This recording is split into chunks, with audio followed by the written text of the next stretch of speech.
She only wanted to save a dog. That's it. A quick, kind act with zero consequences. Then the owner shows up, a too serious veterinary surgeon with way too much control, and that "I have a schedule for breathing" vibe. The dog, completely unbothered, decides it now has two homes. And suddenly custody exchange becomes the most chaotic and weirdly intimate event of the week. The afternoon sun filtered through the windows of Bennett & Associates Publishing as Nora Bennett squinted at her computer screen, red pen poised over yet another manuscript that desperately needed her attention. At 29, she'd been a copy editor and proofreader for 6 years, and while she loved her job, Fridays always felt eternal. Her eyes burned from staring at poorly constructed sentences all day. 3 more hours, she muttered to herself, stretching her arms above her head. Just 3 more hours and then freedom. Freedom, in Nora's case, meant her volunteer shift at Hopeful Paws Animal Shelter. It was the highlight of her week. The place where she could pour all the love and care she sometimes felt was wasted on her non-existent dating life. Her last relationship had ended 8 months ago when her boyfriend decided he was too young to settle down at 32. Nora had decided she was perfectly fine being single. Mostly fine. Okay, sometimes fine. She had shoulder-length chestnut hair that she rarely bothered to style properly, preferring a messy bun that seemed perpetually on the verge of falling apart. Her green eyes were her best feature, or so her best friend Emma constantly reminded her, though Nora herself never paid much attention. She dressed for comfort, jeans, simple tops, sneakers that had seen better days. She wasn't trying to impress anyone. Finally, the clock hit 5. Nora practically sprinted out of the office, her canvas tote bag bouncing against her hip as she made her way through downtown Portland's Friday evening crowd. The shelter was only a 20-minute walk, and she enjoyed the exercise. She was 2 blocks away, mentally planning which dogs she'd walk first when she spotted him, a golden retriever, sitting alone on the sidewalk outside Morrison's pharmacy. No leash, no owner in sight. Nora's heart clenched immediately. How could someone just leave a dog like that? She looked around frantically, but the street was busy with people hurrying home for the weekend. No one seemed to be looking for a lost pet. If this story is touching your heart, show your support. Leave a like, subscribe to the channel, and share it with your friends. Every action helps us keep bringing you new stories full of emotion. "Oh, no, no, no," she whispered, already crossing the street. "Poor baby. Did someone abandon you?" The dog looked up at her with soulful brown eyes and wagged his tail slightly. He was gorgeous, well-groomed, healthy-looking, with a shiny golden coat. But that didn't matter. What mattered was he was alone. Nora crouched down, and the dog immediately nuzzled her hand. Her heart melted completely. "Okay, sweetheart. You're coming with me. I'm going to find you a good home, I promise." She checked for a collar. There was one, expensive-looking, but the tag only had a name, Biscuit. No phone number, no address. Typical irresponsible owner behavior. "Biscuit? That's your name?" She scratched behind his ears. "Well, Biscuit, you're safe now." Without a leash, she had to improvise. She pulled her cardigan from her bag, fashioned it into a makeshift lead, and gently coaxed the dog to follow her. He came willingly, tail wagging, tongue lolling happily. Nora felt triumphant. Another rescue. Another life saved from negligent owners who didn't deserve such a wonderful animal. What she didn't see was the tall figure emerging from the pharmacy 3 minutes later, prescription bag in hand, stopping dead in his tracks. Aaron Mitchell stood frozen on the sidewalk, his brain refusing to process what his eyes were telling him. The spot where he'd left Biscuit, his perfectly trained, perfectly obedient dog who'd been going to the pharmacy with him for 3 years, was empty. "Biscuit?" His voice came out strangled. "Biscuit?" Panic exploded in his chest. Aaron Mitchell didn't panic. He was a veterinary surgeon, for God's sake. He dealt with life and death situations daily at his clinic. He was calm, controlled, methodical, but this was Biscuit, his sister Hannah's last gift before she died, the only family he had left. Biscuit! People were staring, but Aaron didn't care. His 6'3" frame was suddenly clumsy as he spun around, amber eyes scanning desperately in every direction. His dark hair fell across his forehead as he ran a shaking hand through it. He burst back into the pharmacy. "Did anyone see my dog? Golden retriever just outside?" The pharmacist, Mr. Morrison, who knew him well, looked concerned. Someone took him? Aaron, I'm so sorry I didn't see anything. Wait, he called to his assistant. David, didn't you look outside a few minutes ago? A young man emerged from behind the counter. Yeah, I saw some woman walking away with a golden retriever. Brown hair, jeans, had the dog on some kind of... Was that a sweater? Aaron's jaw clenched. Which direction? Toward Maple Street. Aaron was already running.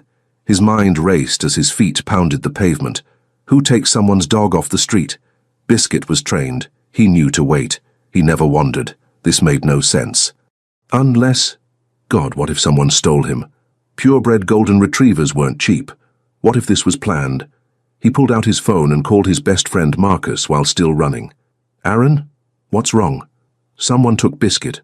Right off the sidewalk outside Morrison's. His breath came in sharp bursts. What? How is that possible? I don't know. I was inside for maybe 7 minutes, and when I came out he was gone. Morrison's assistant saw a woman walking away with him toward Maple. Okay, calm down. Let me help. I'm calling the police. No, wait. Morrison has security cameras. I'm going back. 20 agonizing minutes later, Aaron stood in the pharmacy's back office, watching grainy footage on a small monitor. There, a woman approaching Biscuit. She crouched down, petted him, looked around briefly, then fashioned some kind of leash from her clothing and walked away with him. Can you zoom in?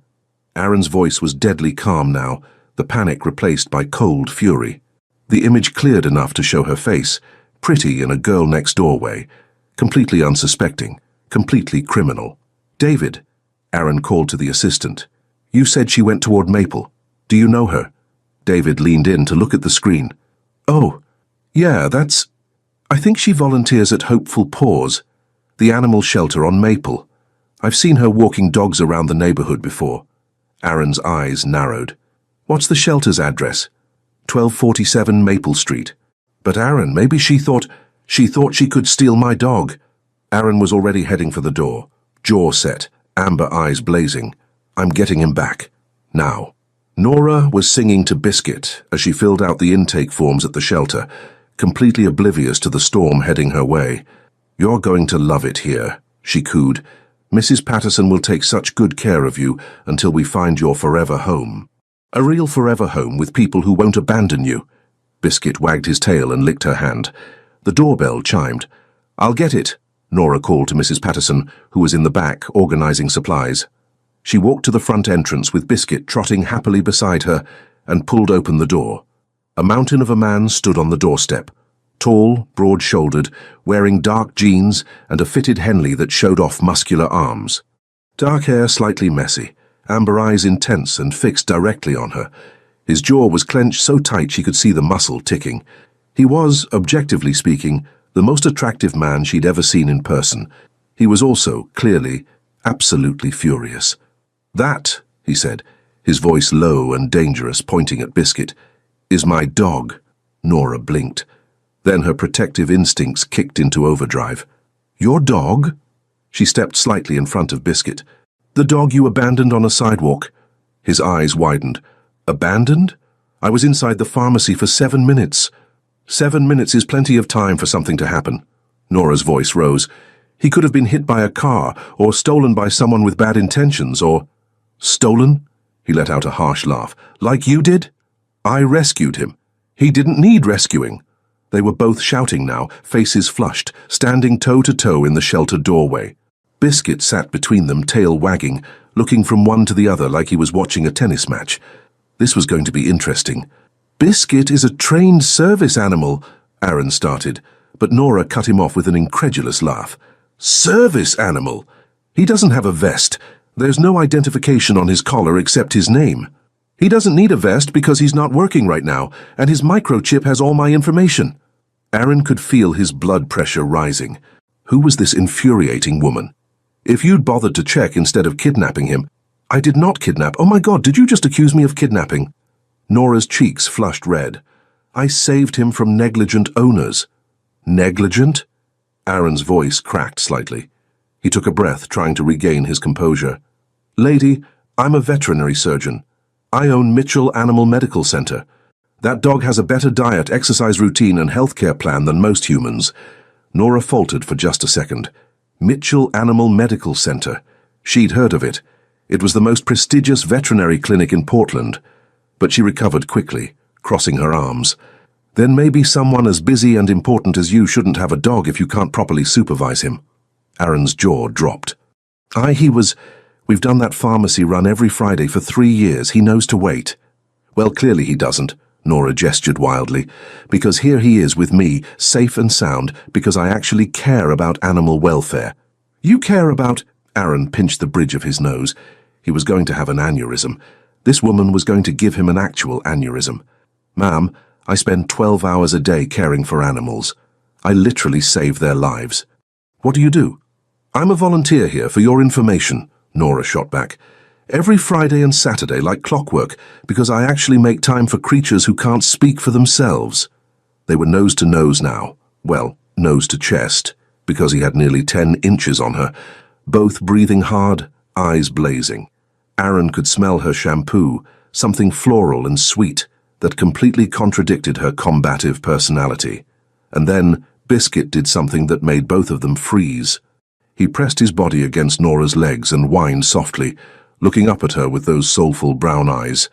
Then he turned to Aaron and wagged his tail, then back to Nora, then to Aaron, as if saying, I like both of you. Why are you fighting? Aaron felt his anger deflate slightly. Biscuit never acted like this. He was a one-person dog, Aaron's dog. But right now he was looking at this stranger like she'd been feeding him filet mignon for years. Nora's expression softened too as she looked down at the dog. She crouched and scratched behind his ears. It's okay, sweet boy. We're not really fighting. We're just... discussing. Discussing, Aaron repeated flatly. But his voice had lost its edge. Nora stood back up, and something shifted between them. The fury was still there, simmering, but now there was something else. Confusion. And maybe, just maybe, a flicker of mutual understanding that they'd both been acting ridiculous. Look, Aaron said, running a hand through his hair again, a nervous habit he'd never been able to break. I understand that from your perspective it might have looked concerning, but Biscuit is extremely well trained. He was in no danger. From my perspective, a dog was alone on a sidewalk in downtown Portland on a Friday evening, Nora countered, but her voice was calmer now. I've seen too many animals dumped at shelters or abandoned. I reacted on instinct. An instinct that involved stealing someone's pet, rescuing someone's pet. They glared at each other, but it was half-hearted now. Exhaustion was setting in. Mrs. Patterson chose that moment to emerge from the back room, took one look at the scene. Nora flushed and defensive, a tall, angry man filling the doorway, and Biscuit happily between them, and immediately assessed the situation. Oh dear, she said calmly. I take it this is the owner? Yes, Aaron said. Allegedly, Nora muttered. Aaron shot her an incredulous look. Allegedly.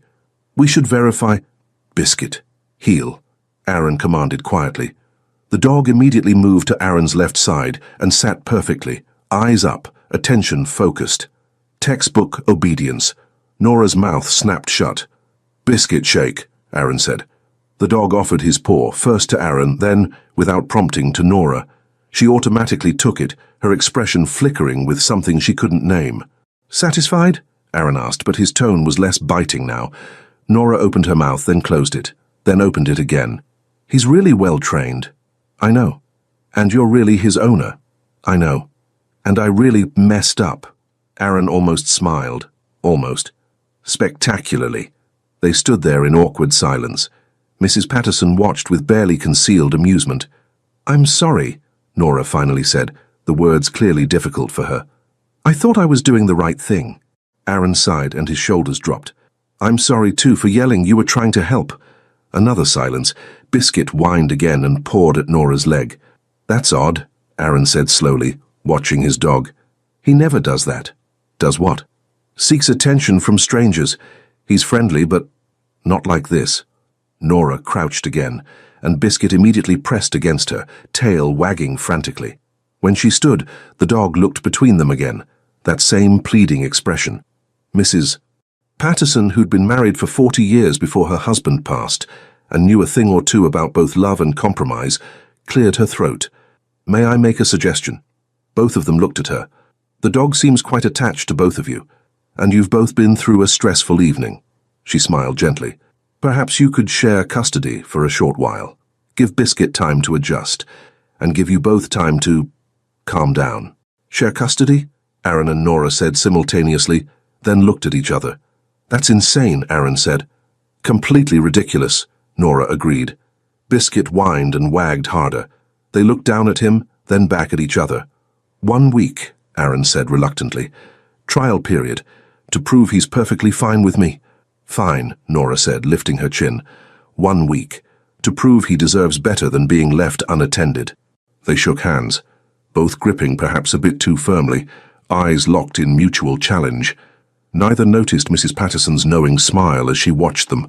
This was definitely going to be interesting. 10 minutes later, they stood outside the shelter exchanging phone numbers with all the enthusiasm of people scheduling root canals. So, Aaron said stiffly, typing her contact information into his phone. How exactly is this going to work? I'll keep him tonight and tomorrow, Nora said, matching his formal tone. You can pick him up Sunday morning, then we alternate every few days. Sunday morning, fine. What time? 10. I have rounds at the clinic at 9. Make it 11. 11, Nora confirmed, then paused. Does he have any dietary restrictions I should know about? Aaron pulled out his phone and, with the efficiency of someone used to giving detailed medical instructions, began listing off information. He eats twice daily. Exactly 2 cups of premium grain-free kibble mixed with a 1/4 cup of wet food. The brands matter. I'll text you the details. No table scraps, no processed treats. He gets 1 dental chew after dinner. Fresh water always available. Changed twice daily. Nora stared at him. You're joking? I'm a veterinarian. I don't joke about animal nutrition. He's a dog, not a patient in the ICU. Proper nutrition is the foundation of good health. A little variety won't kill him. Studies show that consistent diet prevents digestive issues and, oh my God, Nora interrupted. You're actually going to lecture me about dog food right now? Aaron's jaw tightened. I'm trying to ensure my dog's well-being while he's in the care of someone who thinks rescuing means dog-napping. That's, you know what? Fine. Send me your detailed instructions, Dr. Mitchell. I'll follow them to the letter. Good. Great. They glared at each other again. Biscuit sat between them, tail sweeping the sidewalk, completely unbothered by the tension. Anything else? Nora asked tersely. Yes. He sleeps in his bed. Not on furniture and definitely not on beds. Nora's eyes widened. You don't let him on the couch? It's not about letting him, it's about maintaining boundaries and structure. That's the saddest thing I've ever heard. It's called proper training. It's called being a control freak. Aaron took a deep breath, clearly struggling for patience. Ms. I don't even know your last name. Bennett. Nora Bennett. Ms. Bennett. Biscuit has had consistent rules and routines his entire life. Disrupting that for a week is already going to be stressful for him. I'm simply trying to minimize that stress. Nora felt a small twinge of guilt. When he put it that way, she could almost see his point. Almost. Fine. I'll try to keep his routine.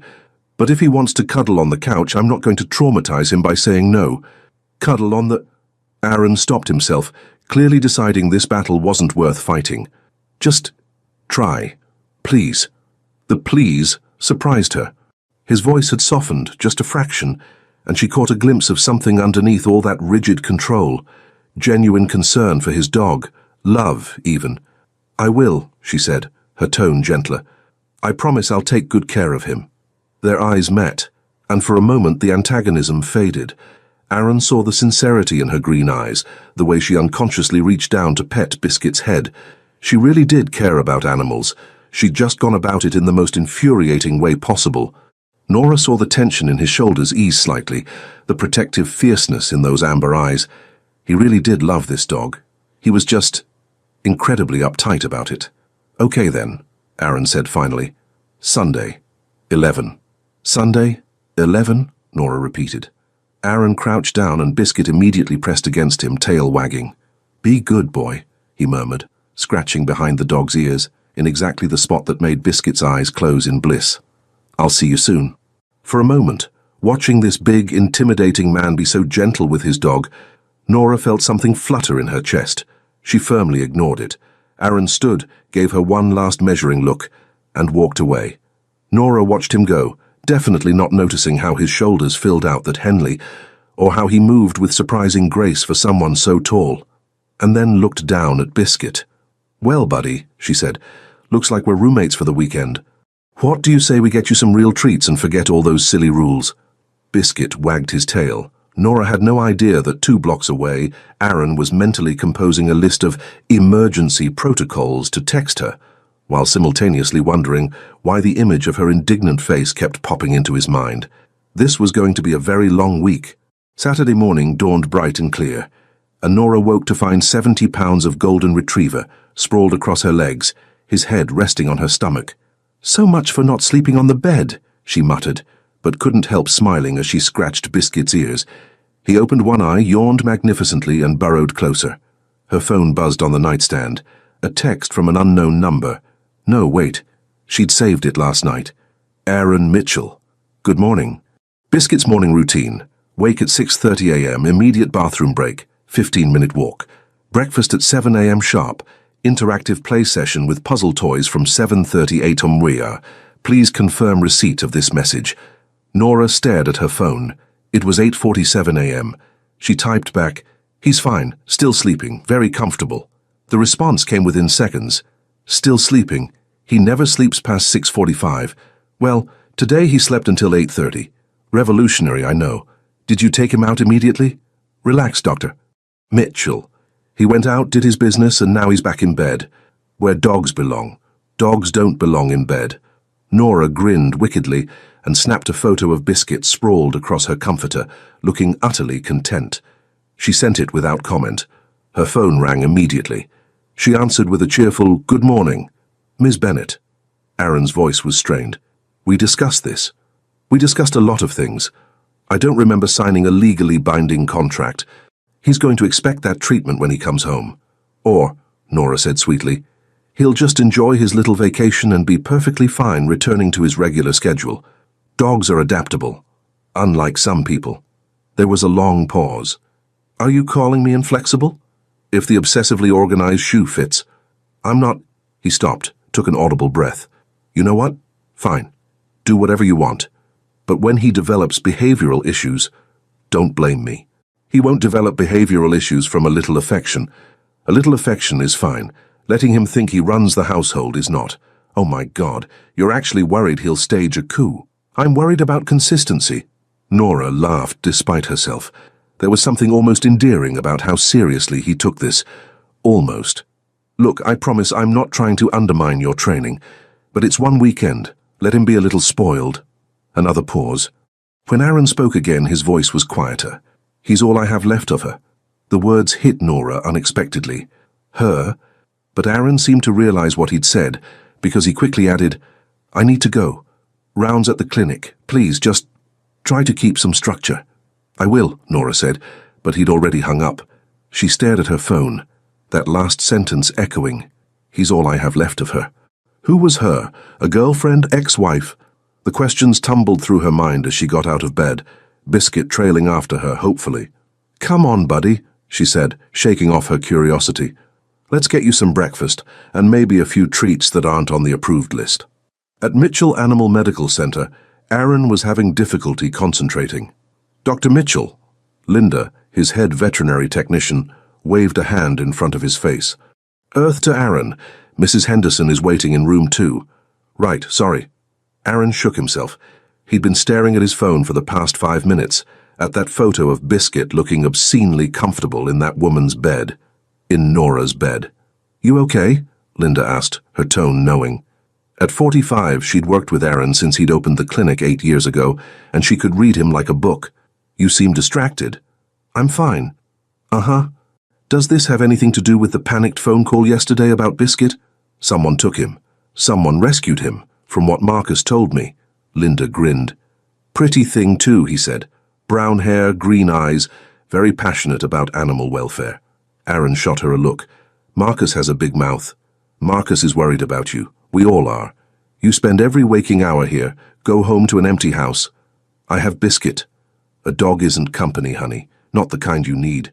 "I don't need—" Aaron stopped himself. This was a conversation he'd had with Linda, Marcus, and several other well-meaning people over the past 5 years, ever since Hannah died. "Mrs. Henderson?" "Room 2. Linda repeated, but she was smiling in that maddening way that suggested she knew something he didn't. The rest of the morning passed in a blur of appointments. A cat with a urinary tract infection, a rabbit needing its nails trimmed, a very dramatic beagle who acted like vaccination was attempted murder. Aaron loved his work. It was predictable, methodical, and he was good at it. Animals made sense. They had needs, you met them, everyone was happy. Unlike infuriating women who stole your dog and then let it sleep in their bed. He checked his phone at lunch. Nora had sent another photo. Biscuit wearing what appeared to be a bandana with tiny hearts on it, looking directly at the camera with his tongue out. He made a friend at the shelter. This is his new look. Aaron didn't know whether to laugh or throw his phone. He settled for texting back, "Please tell me that's not permanent. Relax, it's just a bandana. He looks adorable. He looks ridiculous. You look ridiculous. He looks happy." Aaron stared at that message. Then, before he could stop himself, he typed, "How would you know what I look like?" The 3 dots appeared, disappeared, appeared again. Finally, "I have eyes. You're very tall." He almost smiled. Was that her way of saying he was attractive? No, definitely not. She was just stating a fact. Tall. Like saying the sky was blue. Is that your professional assessment? Professional dog rescuer? Yes. Very tall. Probably hits his head on door frames. I've never hit my head on a door frame. There's still time. This was ridiculous. He was texting with a woman who dog-napped Biscuit less than 24 hours ago. A woman who was currently violating every routine he'd carefully established. A woman who... His phone buzzed again. Another photo. This one showed Biscuit lying on his back, paws in the air, with Nora's hand scratching his belly. He could see her legs in the frame, yoga pants, bare feet with painted toenails. "Someone's happy," the caption read. Aaron looked at his dog's blissful expression and felt something in his chest loosen. Biscuit did look happy, ridiculously, completely happy. "Fine," he typed. "You win this round." This round? This is a competition. Everything's a competition. That explains so much about you. Who are you texting? Marcus's voice made Aaron jump. His best friend stood in the doorway, arms crossed, grinning like the Cheshire Cat. No one.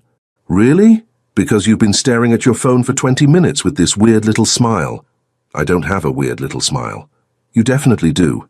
It's the same smile you had when Hannah got you those tickets to the Blazers game for your birthday. Marcus's expression softened at the mention of Aaron's sister, but his eyes remained curious. So, the dog thief. How's that going? She's not a... We're sharing custody. Temporarily. Sharing custody. That's very mature of you. It was Mrs. Patterson's idea. And you agreed because Biscuit seemed attached to her. Aaron pocketed his phone. It's only for a week. Then everything goes back to normal. Marcus studied him for a long moment. You sure about that? Why wouldn't I be sure? Because, buddy, you've barely talked to a woman outside of work for 5 years, and now you're co-parenting a dog with one who's pretty, feisty, and clearly gets under your skin. She doesn't get under my skin. You've checked your phone 17 times. I'm monitoring Biscuit's well-being.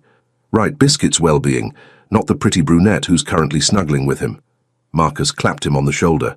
For what it's worth, I think this is good for you. There's no this. It's a temporary arrangement. Keep telling yourself that. Marcus headed for the door, then paused.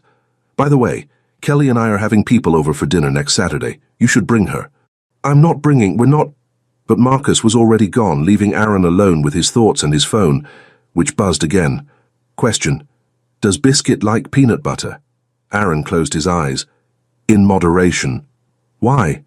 Because I'm making homemade dog treats and want to know if he'd prefer peanut butter or pumpkin.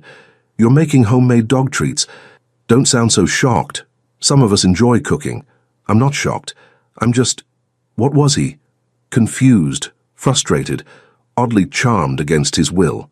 Just make sure you check which ingredients are safe for canine consumption. Already did. I'm not completely irresponsible, Dr. Mitchell. I never said you were. You heavily implied it. I was concerned about my dog. And now? Aaron stared at that question. Now? Now he was concerned about why he kept finding excuses to keep texting her. Now I'm cautiously optimistic you won't poison him with good intentions. Wow. Such faith. I'm honored. Despite himself, Aaron smiled at his phone. This woman was going to drive him completely insane. He was almost looking forward to it. Almost. Sunday morning arrived with the kind of anxiety Aaron usually reserved for complex surgeries. He'd barely slept, kept checking his watch, and changed his shirt 3 times before Marcus texted, "It's just picking up your dog, calm down." Aaron glared at his phone. He was calm, perfectly calm. The fact that he'd spent 20 minutes deciding whether to bring coffee as a peace offering meant nothing. He settled on plain coffee. 2 cups, 1 black for him, 1 with cream and sugar because somehow that seemed like what Nora would drink. Then he second-guessed himself and almost turned around twice before finally pulling up outside her apartment building at 10:58 a.m. She lived in a converted Victorian in northwest Portland, all colourful paint and window boxes with flowers. It was charming, in an eclectic, slightly chaotic way that seemed very on-brand for someone who made impulsive dog rescue decisions. He climbed the stairs to apartment 2B and knocked. The door flew open before his knuckles finished the second knock. Nora stood there in an oversized sweater that slipped off one shoulder, her hair in that messy bun that seemed to be her signature look, no makeup, and possibly the most genuinely happy smile he'd ever seen directed at another human being. No, at him. She was smiling at him. "You're early," she said, stepping aside to let him in. "I'm 2 minutes early. That's not—" He stopped as Biscuit barreled into his legs, tail wagging so hard his entire back end moved. Aaron crouched, letting his dog lick his face, feeling the knot in his chest finally loosen. "Hey buddy, miss me?" "He was fine," Nora said, but her voice was softer now. "Really, we had a great weekend." Aaron looked up at her from his crouched position. "I brought coffee." Peace offering for being uptight? Controlling? Neurotic?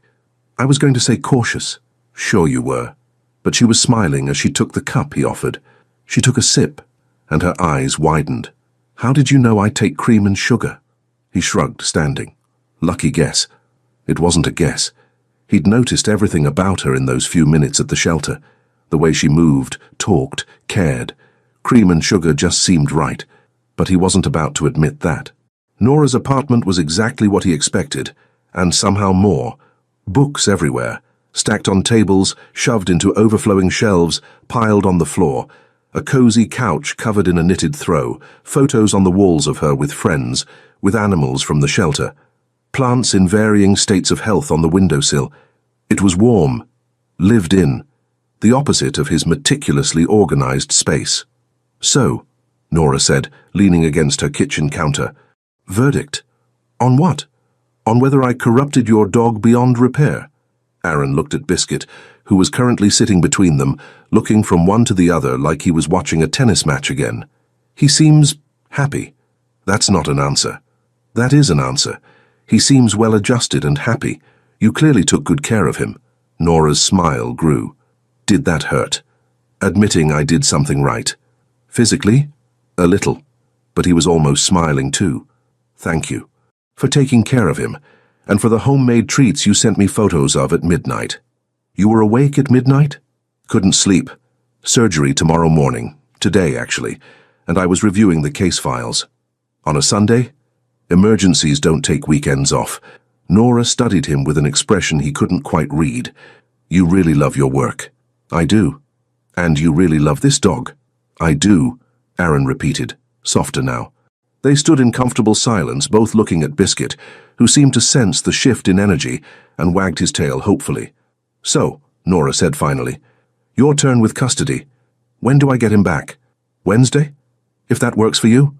"Wednesday's perfect. I have the evening shift at the shelter anyway." She crouched to give Biscuit a goodbye hug, and Aaron watched the way his dog leaned into her, the way her fingers tangled in his fur with easy affection. "Be good for your dad, okay? And remember, couches are for sitting on."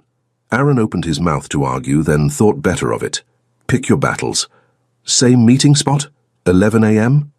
"Actually," Nora stood, tucking a strand of hair behind her ear in a gesture that seemed unconscious and entirely too distracting, "maybe we could do the handoff at the park. Washington Park has that great dog area. Biscuit could run around a bit first." It was a good idea. A practical idea. So why did Aaron's first thought involve wondering if this was her way of wanting to spend more time with him? "That works," he said. "Wednesday at 11. Washington Park." "Great." She walked him to the door, Biscuit trailing behind. "Oh, and Dr. Mitchell." "Aaron," he said before he could stop himself. "You can call me Aaron." Her smile turned softer, more genuine. "Aaron, try to let him on the couch at least once this week. Trust me." "I'll think about it." Liar. He definitely didn't smile as he left, and he definitely didn't check his phone 17 times over the next 3 days. The Wednesday arrived with unexpected rain, the kind of persistent Oregon drizzle that made everything grey and damp. Nora almost texted to reschedule, but something stopped her. Maybe the fact that she'd been looking forward to this more than she wanted to admit. She arrived at Washington Park 5 minutes early, umbrella in hand, and found Aaron already there with Biscuit. He stood under a large oak tree, water dripping from the leaves around him, looking like some kind of brooding romance novel cover. Which was ridiculous. She didn't read romance novels much. "You're early again," she called, jogging over. "Habit." He looked at her umbrella. "I should have thought of that." "You can share." The words came out before she thought them through, and suddenly they were standing close together under her small umbrella, shoulders almost touching, both acutely aware of every inch between them. Biscuit, freed from his leash, took off running toward the dog park area. "He's excited," Nora said, grateful for something to focus on besides Aaron's proximity and the way he smelled like rain and something woodsy. "He always is here. It's his favorite." Aaron stopped mid-sentence. "Biscuit?" Nora followed his gaze and her heart dropped. A cat, a very unfortunate, very wet orange tabby, had darted across the field, and Biscuit, in a moment of pure instinct overriding training, took off after it like a golden bullet. "Biscuit, stay!" Aaron's voice cracked with authority, but the dog was already disappearing into the tree line. "Oh no!" Nora dropped the umbrella and started running. "Biscuit!" Aaron was faster, his longer legs eating up the ground, but Nora kept pace through sheer determination. They crashed through bushes, calling the dog's name, rain soaking through their clothes. "He never does this," Aaron panted, branches whipping at their faces. "He has perfect recall, he never—" "Less talking, more running," Nora shouted. They emerged onto a side trail, muddy and slick. No dog in sight. "Split up," Aaron decided. "You go left toward the rose garden. I'll go right toward the Japanese garden. Call me if you find him." Okay. Nora's heart was pounding, partly from running, partly from the look of barely controlled panic on Aaron's face. "We'll find him, I promise." Their eyes met for a heartbeat, and Aaron nodded once before taking off. Sayasin Urtin to 2 hours later, soaked to the bone, covered in mud and hoarse from shouting, Nora trudged through the parking area near the zoo entrance. She'd searched every path, called every shelter, and was beginning to feel genuinely frightened. Her phone rang. "Aaron." "Any luck?" she asked without preamble. "No. I've covered the entire west side. I'm heading back toward—" Wait. I see something." His voice changed, relief flooding through. "Nora. He's here. Corner of Taylor's Ferry and Kingston. There's an ice cream shop and he's asleep on the doormat. I'm coming." She was already running. She found them 10 minutes later. Aaron was sitting on the ground next to the shop's entrance in the rain, with Biscuit's head in his lap. The dog was completely content, tail thumping lazily, like this was all a grand adventure. "I'm going to kill him," Aaron said, but his hands were gentle as they stroked Biscuit's damp fur. "I'm going to absolutely kill him." "No, you're not." Nora dropped down next to them, not caring that the sidewalk was wet and cold. "You're going to hug him and be grateful he's safe. I've been looking for 2 hours." 2 hours, Nora. I thought—" His voice cracked. "I thought I lost him." Without thinking, Nora reached out and covered Aaron's hand with hers. "But you didn't. He's right here, safe and sound and probably dreaming about that cat." Aaron looked at their hands, then at her face. His amber eyes were intense, searching, and Nora suddenly became very aware of how close they were sitting, how his shoulder pressed against hers, how the rain had plastered his hair to his forehead in a way that should have looked ridiculous, but somehow didn't. "Thank you," he said quietly, "for helping me look. You didn't have to." "Of course I did. He's—" She stopped. What was Biscuit to her? She'd known this dog for less than a week, but already, somehow, he felt important. They both did. "He's important." "Yeah," Aaron agreed, his voice rough. "He is." They sat there in the rain, shoulders touching, hands still connected, with Biscuit between them, and when Aaron's thumb traced a small circle on the back of her hand, probably unconsciously, probably meaning nothing. Nora felt her heart do a complicated flip she absolutely wasn't ready to analyze. "We should get him home," she said, but didn't move. "Yeah," Aaron repeated, but he didn't move either. It was Biscuit who finally broke the moment, standing and shaking water all over both of them, effectively drenching them even more. They looked at each other and laughed. Real, honest laughter that felt like a release of all the tension and fear. "Come on," Aaron said, standing and offering her his hand. "Let's get this troublemaker dried off. Both of you can come to my place, it's closer. I'll make coffee." "Real coffee? Or your version of coffee, which is probably scientifically calibrated for optimal caffeine delivery?" "Mock me all you want. My coffee is excellent." "I wasn't mocking. I was stating facts." "Sure you were." They walked back to the parking area, Biscuit trotting happily between them on his leash, completely unbothered by the chaos he'd caused. And if their hands brushed together more than strictly necessary, well, that was probably just the rain making them clumsy. Probably. Aaron's house was nothing like Nora expected. Clean, yes, organized, absolutely, but not cold. The living room had warm wood floors, comfortable furniture, and, surprisingly, photos everywhere. Most were of a woman who looked like a female version of Aaron. Same dark hair, same smile, same amber eyes. "That's Hannah," Aaron said quietly, following her gaze as he handed her a towel. "My sister. She's beautiful." Nora accepted the towel, noting the past tense. "Is she—" "She died 5 years ago. Car accident." He said it matter-of-factly, but his jaw tightened. "Biscuit was her dog originally. She gave him to me 6 months before she died. Said I needed someone to take care of." The pieces clicked into place. "He's all I have left of her." "Aaron, I'm so sorry." Nora touched his arm without thinking. "I didn't know. How could you?" He looked down at her hand on his arm, and something flickered across his face. "It's why I was so—" He trailed off. "Panicked when he was gone," Nora finished softly. "I understand now." They stood in his living room, both dripping wet, Biscuit already sprawled on a dog bed by the fireplace, and the air between them felt different, heavier, more real.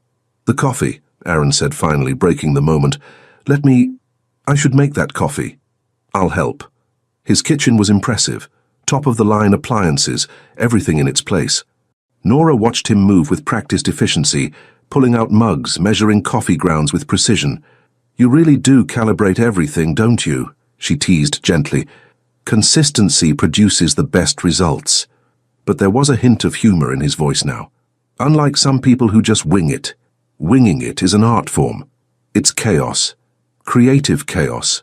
He handed her a mug, and their fingers brushed. This time, neither of them pulled away immediately. "For what it's worth," Nora said, "I think Hannah would be happy knowing Biscuit has you." Aaron's expression softened. She'd probably laugh at this whole situation. The custody arrangement, the arguments about dog food, all of it. She always said I needed someone to shake things up. Well, I'm excellent at shaking things up, I've noticed. He was almost smiling now, and Nora realized she was staring at his mouth. Her phone buzzed, shattering the moment. "Emma. Lunch tomorrow? Need to hear about the hot dog thief situation." Nora typed back quickly. "Not a thief, long story. Yes to lunch." "Everything okay?" Aaron asked. "Just my friend Emma. She wants the full story about our—" Nora gestured between them. "Whatever this is." "Co-parenting arrangement." "Right, that." They sipped their coffee in comfortable silence. Outside, the rain had finally stopped, and weak sunlight filtered through the windows. "I should probably go," Nora said reluctantly. "Let you both rest." "Actually," Aaron set down his mug, looking oddly nervous. "My friend Marcus, he's having a dinner party Saturday. He insisted I invite you, as a thank you, for helping today." Nora's heart did that complicated flip again. "A dinner party? It's casual, just friends, you can say no." But she didn't want to say no. Despite everything, the arguments, the differences, the complete incompatibility, she wanted to say yes. She wanted to see him outside of dog custody exchanges. She wanted to know if this feeling in her chest was real or just adrenaline from the search. "I'll come," she said, "on one condition." "What's that?" "You admit that Biscuit looked happy sleeping in my bed." Aaron's lips twitched. He looked comfortable. Not the same thing. Fine. He looked happy. There. Satisfied? Immensely. Nora grinned. "Text me the details?" I will. At the door they stood awkwardly, neither quite sure how to say goodbye. Finally, Nora went up on her toes and kissed his cheek, a quick, impulsive gesture that left them both frozen. "For the coffee," she said quickly, "and for today." Then she was gone, leaving Aaron standing in his doorway, one hand pressed to his cheek where her lips had been, wondering what the hell just happened. Inside, Biscuit wagged his tail knowingly. "Don't look at me like that," Aaron told the dog. "It was just a thank you. Nothing more." Biscuit's expression clearly said otherwise. And deep down, so did Aaron's racing heart. "You kissed him?" Emma nearly spit out her wine at their Thursday lunch. "On the cheek. It was just a friendly thank you kiss," Nora hissed, looking around the bistro to make sure no one overheard. "There's no such thing as a friendly thank you kiss when you've been texting the guy non-stop for a week. We were coordinating dog custody. At midnight? About whether Biscuit prefers peanut butter or pumpkin?" Emma raised an eyebrow. "That's not custody coordination, that's flirting." Nora opened her mouth to argue, then closed it. Was it flirting? The late-night texts had become a routine. Aaron would send her updates about his day at the clinic. She'd respond with photos of whatever she was proofreading. Sometimes they argued about dog training methods. Sometimes they just talked. "He invited me to dinner at his friend's house," Nora admitted. Emma's eyes widened. "Meeting the friends? That's serious." "It's not serious. He said it was a thank you for helping find Biscuit." "Nora," Emma leaned forward, "the man owns the most prestigious veterinary clinic in Portland. He's gorgeous, successful, and clearly into you. What's the problem?" "The problem is, we argue about everything. He's controlling and uptight and has a color-coded filing system for his dog's medical records. And you're spontaneous and chaotic, and probably have 17 unread books on your nightstand. 23, actually. My point exactly. You balance each other out." Emma took a sip of wine. "When's the dinner?" "Saturday." "What are you wearing?" "I don't know. What do you wear to meet a guy's friends when you're not dating but also kind of maybe interested?" Emma grinned wickedly. "That emerald dress, the one that makes your eyes pop." "That's too much." "It's perfect, trust me." 16 on Saturday evening found Aaron in his bedroom trying on his fourth shirt, while Marcus's voice echoed from the phone on speaker. "It's just dinner. Wear anything. You said to bring her. You didn't say Kelly invited half of Portland."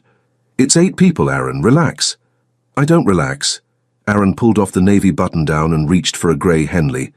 "And why did you tell everyone I'm bringing someone?" "Because you are.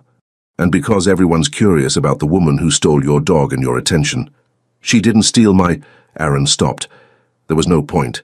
Marcus had decided this was a thing, and nothing would convince him otherwise. "Just be yourself," Marcus said. "The self that actually smiles occasionally. I've seen it happen, usually when you're texting her." Aaron hung up and stared at his reflection. When had he become this person?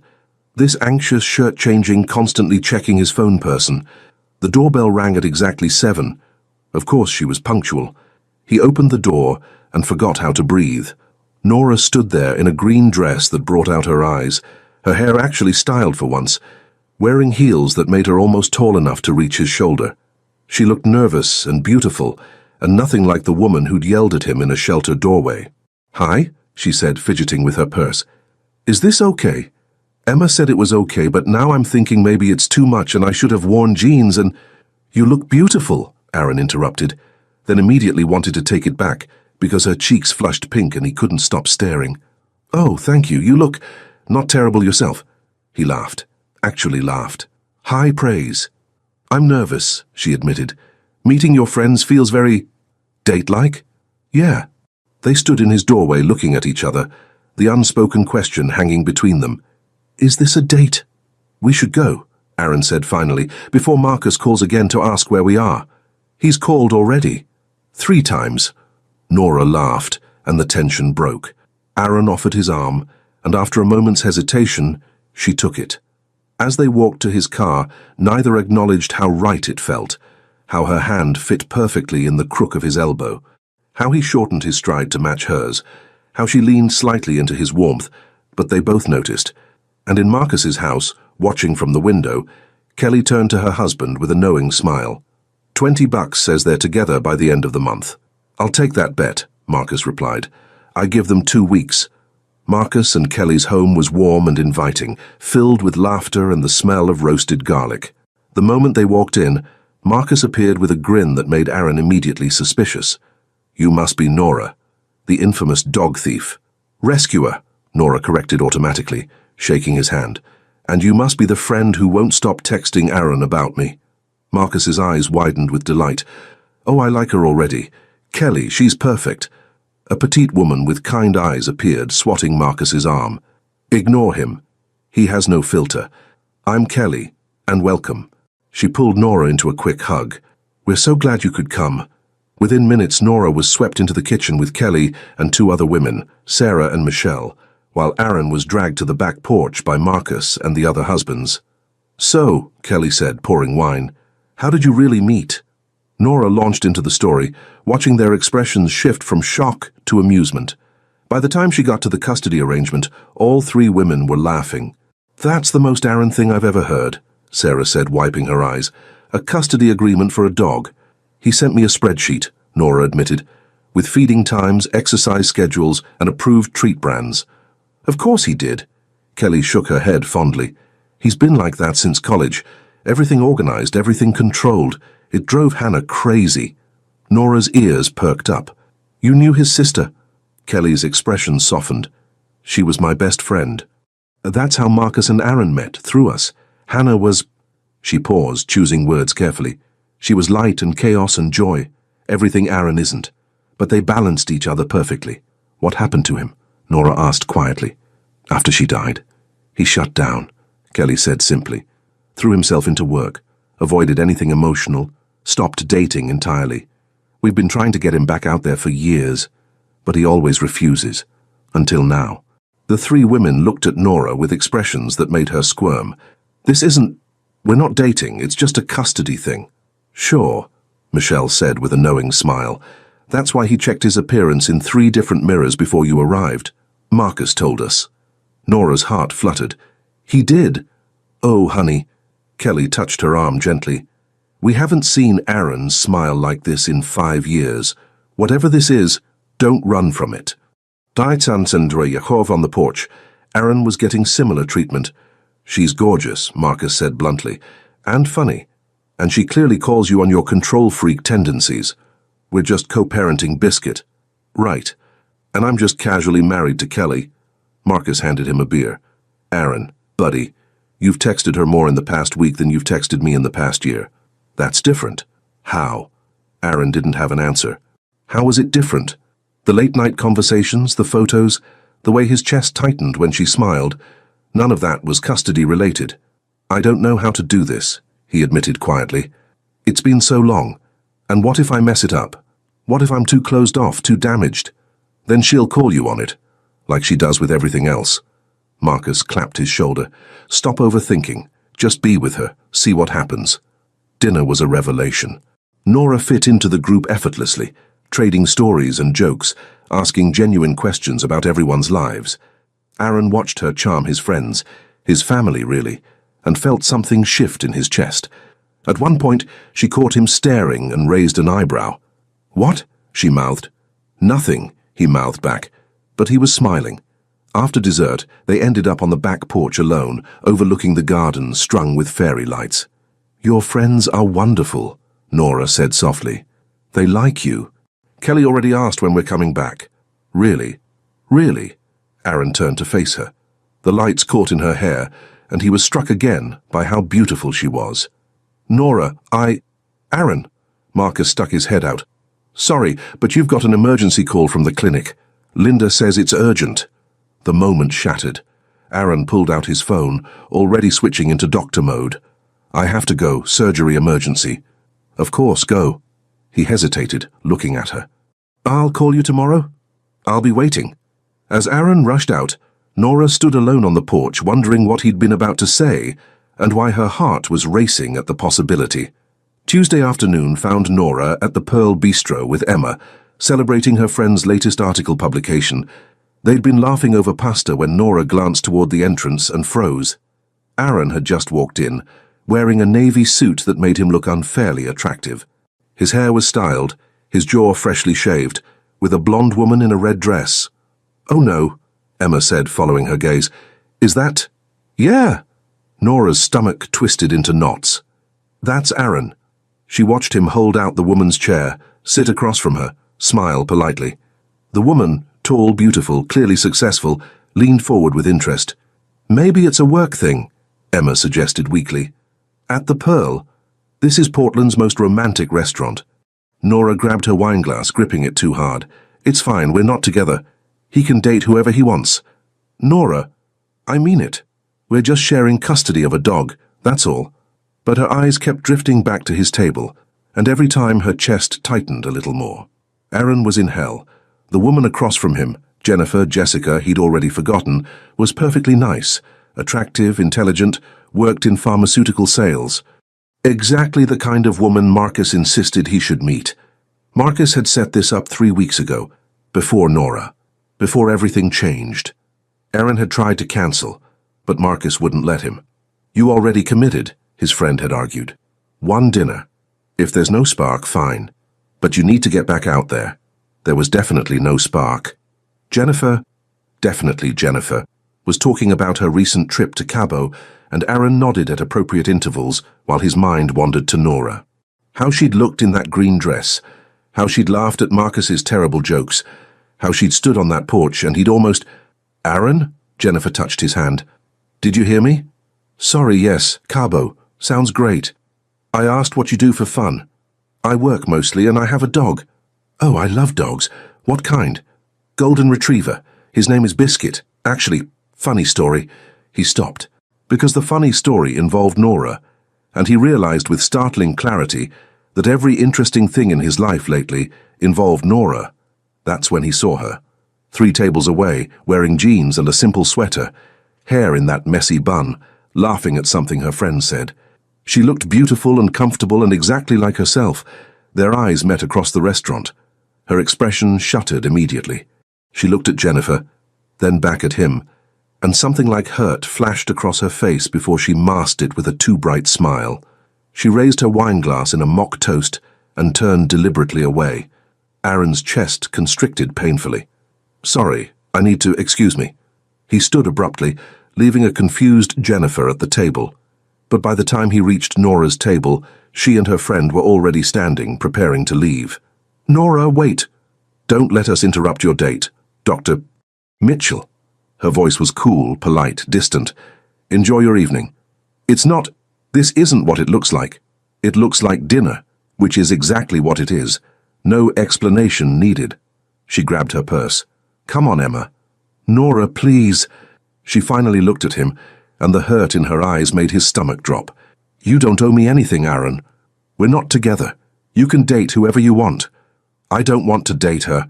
The words came out louder than intended. Several nearby diners looked over. Emma's eyebrows shot up. Jennifer appeared at his elbow, looking confused. Aaron, is everything okay? Nora's jaw tightened. Seems like you have company. We should go. She brushed past him, and he caught her wrist gently. Let me explain, please. There's nothing to explain. But her voice wavered slightly. Enjoy your date. She pulled free and walked out, Emma trailing behind with an apologetic look. Aaron stood in the middle of the restaurant, torn between running after her and dealing with the woman he'd essentially abandoned at their table. Marcus was going to kill him, but more importantly, he'd hurt Nora, and that felt infinitely worse than any awkward social situation. He turned back to Jennifer, already forming an apology, knowing this dinner was over and not caring one bit, because the only woman he wanted to have dinner with had just walked out the door. Aaron called Nora 17 times that night. She didn't answer once. He texted, Please let me explain. No response. It was a setup. Marcus arranged it weeks ago. I tried to cancel. Nothing. I don't care about her. I only care about you. Read receipt. But still no reply.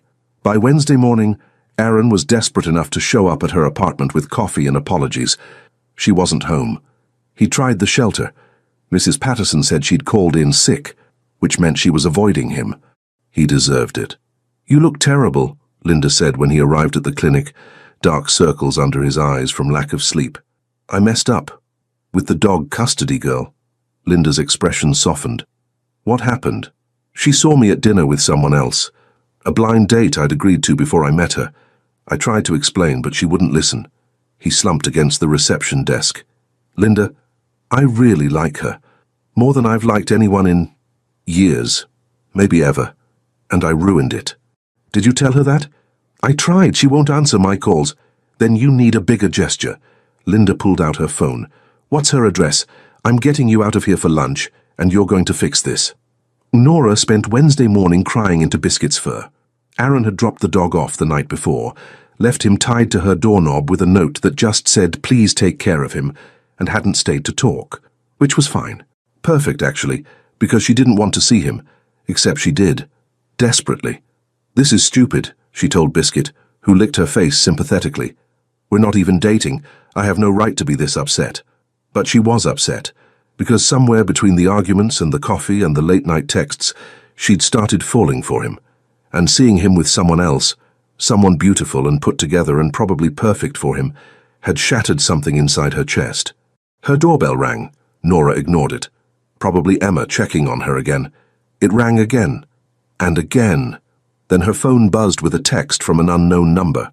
This is Linda from Mitchell Animal Medical Center. Dr. Mitchell is outside your door and refuses to leave until you talk to him. Please put us all out of our misery. Despite herself, Nora almost smiled. She dragged herself to the door and opened it. Aaron stood there looking as wrecked as she felt. Rumpled shirt, messy hair, those amber eyes full of something that made her heart stutter. You look awful, she said. I haven't slept. Can I come in? She should say no, should maintain her dignity and close the door in his face. But Biscuit was already pushing past her to greet Aaron, and somehow that felt like permission. Fine, 5 minutes. Aaron followed her inside, and they stood in her living room with all the awkward tension of strangers. Except they weren't strangers. They'd shared custody and coffee and rain-soaked searches. They'd texted until midnight and laughed over homemade dog treats. They'd almost kissed on a porch under fairy lights.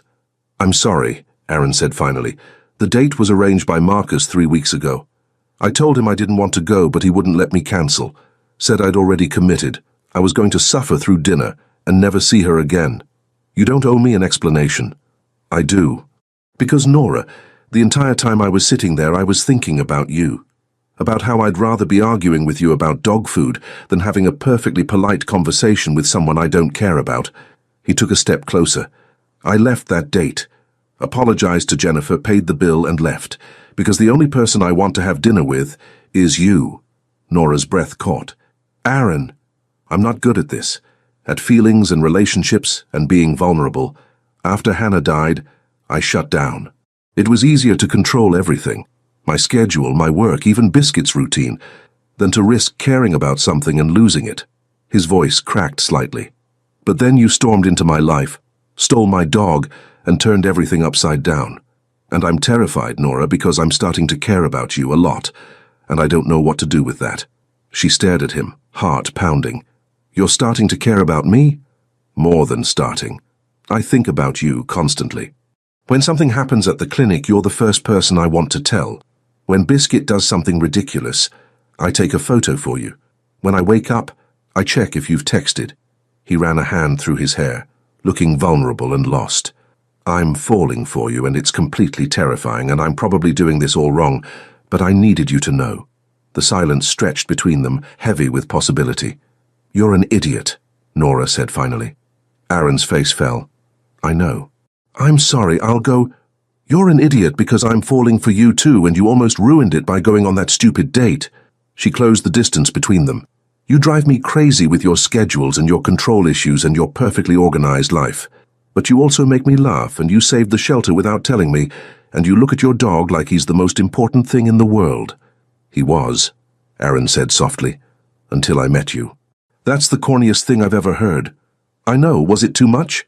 Maybe a little, but I liked it anyway. They stood inches apart, both afraid to move, to breathe, to ruin this moment. Can I kiss you? Aaron asked, his voice barely a whisper. I thought you'd never ask. He cupped her face with both hands, thumbs stroking her cheeks, and kissed her. Soft at first, tentative, like he was afraid she'd disappear. But when she sighed against his mouth and wrapped her arms around his neck, pulling him closer, the kiss deepened. It was everything, desperate and sweet, passionate and tender, full of all the feelings they'd been fighting for weeks. When they finally broke apart, both breathing hard, Aaron rested his forehead against hers. "I'm still sorry about the date." "You should be. You're going to make it up to me." "How?" Nora smiled. "Take me to dinner. A real date, just us. Tonight?" "Tonight." And when Aaron kissed her again, Biscuit wagged his tail approvingly from the couch, clearly pleased with himself for bringing them together.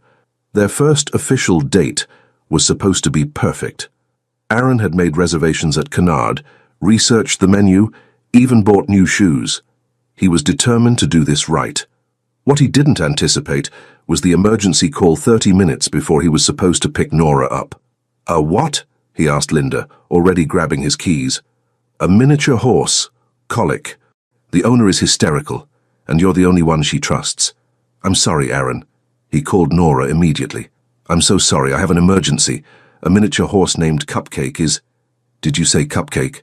"Yes, she's in distress, and I need to—" "I'm coming with you." "What? No, you don't have to—" "Aaron, I'm coming with you. Pick me up in 5 minutes." He did. And when Nora climbed into his truck wearing jeans, a hoodie, and a determined expression, Aaron fell a little more in love with her. The farm was 40 minutes outside Portland. They spent the drive talking about everything and nothing. Her work proofreading terrible romance novels, his worst veterinary cases, their shared hatred of cilantro. "It tastes like soap," Nora insisted. "Finally, someone who understands. Marcus thinks I'm insane. Marcus probably likes pineapple on pizza too." "He does. How did you know?" "Lucky guess. He has that chaotic energy." Aaron laughed, and Nora realized she'd never heard him laugh like this, free and genuine and completely unguarded. She liked it. A lot. At the farm, they found Cupcake in obvious discomfort, her elderly owner near tears. Aaron went into professional mode immediately, examining the little horse with gentle efficiency. "Mrs. Chen, she's going to be fine. It's a mild case. I can treat her here if you help me." "Of course, anything." "Actually," Aaron looked at Nora, "can you help? I need someone to keep her calm while I work."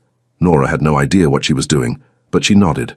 For the next hour, she stood at Cupcake's head, stroking her mane and whispering reassurances while Aaron worked. His hands were steady, his voice calm, and Nora watched him transform into someone completely in his element. He was brilliant and attractive, and she was definitely staring. "You're doing great," Aaron said softly, glancing at her. "She trusts you." "How can you tell?" "Her ears are forward, relaxed. That's because of you." Their eyes met over the miniature horse, and something warm unfurled in Nora's chest. By the time they finished, it was past 10.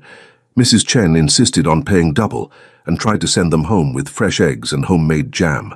"That was incredible," Nora said as they drove back.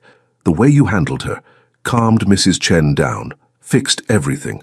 You're really good at what you do." Aaron's ears turned slightly red. "It's just my job." "It's not just a job. You care, really care, about Cupcake and Mrs. Chen and every animal that comes through your clinic." She touched his arm. "That's special, Aaron." He was quiet for a moment. "Hannah always said I showed love through actions, not words. That I'd make a terrible poet but a great partner because I'd show up. Every time. She was right. Is that what you want? Someone who shows up? I want someone who shows up at 11 at night because a miniature horse named Cupcake needs help. Someone who brings coffee with cream and sugar without asking. Someone who argues with me about dog food, but lets me win sometimes." She smiled. "I want you, Aaron, uptight, controlling, schedule-obsessed you." He pulled over on the side of the road, safely because even emotional moments required proper safety protocols, and turned to face her. "I want you too. Chaotic, impulsive, dog-stealing you." His hand found hers. "I know I'm not easy.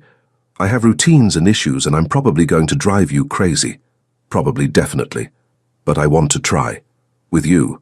If you'll have me." Nora leaned across the console and kissed him. Softer this time, slower, like they had all the time in the world. His hand cupped her cheek, thumb stroking her skin, and she melted into the warmth of him. When they broke apart, both smiling, Aaron rested his forehead against hers. "This is the worst first date ever." "Are you kidding? We saved a miniature horse named Cupcake. This is the best first date ever." "You're not disappointed we didn't go to Canard?" Aaron, I got to watch you be amazing at your job, help save an animal and make an old woman cry with relief. That's better than any fancy restaurant. She squeezed his hand. Besides, we can go to Canard next time. Next time? You think I'm letting you get away after one date? You're stuck with me now. Good. He kissed her again, quick and sweet. Because I'm not letting you go. They drove back to Portland with their hands intertwined, talking about second dates and third dates and maybe going hiking with Biscuit. It felt easy and right and like the beginning of something neither of them had expected, but both desperately wanted. When Aaron walked her to her door, he kissed her goodnight properly, long and slow and full of promise. Thank you, he whispered against her lips, for coming with me tonight, for understanding. Thank you for letting me in. She touched his face gently. All the way in. He smiled, that real unguarded smile she was becoming addicted to, and kissed her one more time before forcing himself to leave. As he drove home, his phone buzzed with a text from her. Best worst first date ever. He replied, can't wait for the second one, and realized with startling clarity that he meant it. For the first time in 5 years, he was excited about the future, about possibilities, about love, all because a woman had stolen his dog and, in the process, stolen his carefully guarded heart. 3 weeks of dating Aaron Mitchell had taught Nora several things. First, he was incapable of being spontaneous. Every date was planned down to the minute. Second, he kissed like it was his job and he was aiming for a promotion. Third, she was absolutely irrevocably in love with him, which made the news she'd just received at the shelter even more devastating. 2 weeks? Nora stared at Mrs. Patterson in disbelief. The shelter is closing in 2 weeks? The older woman's eyes were red from crying. The landlord is selling the building. We can't afford to relocate. I'm so sorry, dear. I know how much this place means to you. Nora felt like the ground had dropped out from under her. Hopeful Paws wasn't just a volunteer position, it was her sanctuary, the place where she'd found purpose and joy and, indirectly, Aaron. What about the animals? We'll transfer them to other shelters, but Mrs. Patterson's voice broke. Many are older, harder to adopt. I'm terrified of what will happen to them. Nora somehow made it through the rest of her shift on autopilot, smiling at adopters, cleaning kennels, pretending her heart wasn't shattering. She'd planned to meet Aaron at his clinic after. He had late appointments and she'd offered to wait. But now she just wanted to go home and cry. Except when she arrived at the clinic, her emotions were too raw to hide. She mumbled something to Linda about using the bathroom and locked herself in, sliding down the wall as tears finally came. She didn't hear the door open minutes later, didn't realize Aaron was there until he was sitting beside her on the cold tile floor. Nora? His voice was gentle, concerned. What's wrong? She couldn't speak, just shook her head and cried harder. Aaron did something she didn't expect. He didn't ask questions or demand explanations. He simply pulled her into his arms, tucking her head under his chin, and held her. They sat there for what felt like hours, her tears soaking his shirt, his hand stroking her hair in soothing motions. When she finally calmed enough to breathe, she told him everything. The shelter is closing. 2 weeks. All those animals, Mrs. Patterson's whole life's work, just gone. Her voice cracked. I don't know what to do. Aaron's arms tightened around her. We'll figure something out. How? I don't have the money to... Nora. He tilted her face up to meet his eyes. We'll figure it out, I promise. She wanted to believe him, but even Aaron's organizational skills couldn't fix this. 8 days later, Nora arrived at the shelter for her usual shift and found chaos. Good chaos. The parking lot was full of trucks, the building was buzzing with activity, and Mrs. Patterson stood in the center of it all, crying happy tears. What's happening? Nora asked, bewildered. Renovations, donations, someone came forward with funding for a full year's rent and building improvements. Mrs. Patterson grabbed Nora's hands. We're not closing, dear. We're expanding. What? Who? I don't know. It was all anonymous. Corporate donations, private sponsors, even a matching grant from the city. She laughed through her tears. It's a miracle. But Nora knew better. She knew exactly who would mobilize corporate donations and organize city grants with surgical precision, who had the connections and the determination and the heart to save something that mattered to her. She didn't remember driving to the clinic, didn't remember walking through the door, She only knew that when she saw Aaron standing at the reception desk with Linda, every emotion she'd been holding burst free. "You saved it," she said. And he looked up. "The shelter. It was you." Aaron opened his mouth, probably to deny it, but she didn't give him the chance. She ran across the waiting room, past surprised clients and barking dogs, and launched herself at him. He caught her automatically, stumbling slightly as she wrapped her legs around his waist and peppered his face with kisses. Cheeks, nose, forehead, lips, quick, grateful, joyous kisses between words. "Thank you, thank you, thank you." Kiss. "You saved them." Kiss. "You beautiful, wonderful, ridiculous man." Kiss. Aaron's arms locked around her waist, holding her tight against him. She felt his heart pounding, felt his breath catch, felt the way his body responded to having her pressed against him. His hands splayed across her back, warm and possessive, and suddenly the grateful kisses turned into something else. Something heated. Nora pulled back slightly, suddenly aware that they were in his clinic, surrounded by people, and she was essentially straddling him in the middle of the lobby. Her cheeks flamed. "I'm sorry, I was so happy. Don't apologize." Aaron's voice was rough, his amber eyes dark with something that made her stomach flip. "Never apologize for this." His arms stayed around her for several long seconds, neither of them wanting to let go. She could feel the tension in his body, the way his fingers pressed into her back like he was memorizing the feel of her. "I should probably get down," she whispered. "Probably." But he didn't release her immediately. When he finally did, setting her gently on her feet, his hands lingered on her waist. Linda cleared her throat loudly. "Well, that was interesting." The waiting room erupted in awkward laughter and a few claps. Nora wanted to die of embarrassment, but Aaron just smiled, that private smile reserved only for her, and tucked a strand of hair behind her ear. "Dinner tonight?" he asked quietly, ignoring their audience. "My place? I'd like that." "Good." He kissed her forehead, soft and sweet. "Now go celebrate with Mrs. Patterson. I'll pick you up at 7. As Nora left, she heard Linda say, "Well, Doctor, that was quite the afternoon entertainment." "Worth every penny," Aaron replied, and Nora's heart soared.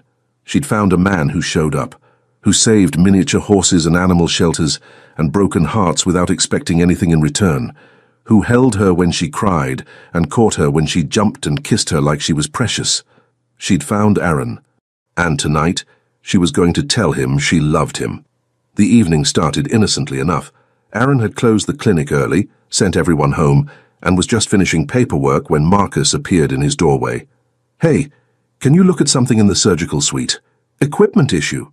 Aaron followed him without question, which was his first mistake. His second was not noticing Marcus slip back out and lock the door behind them. "Marcus! Marcus!"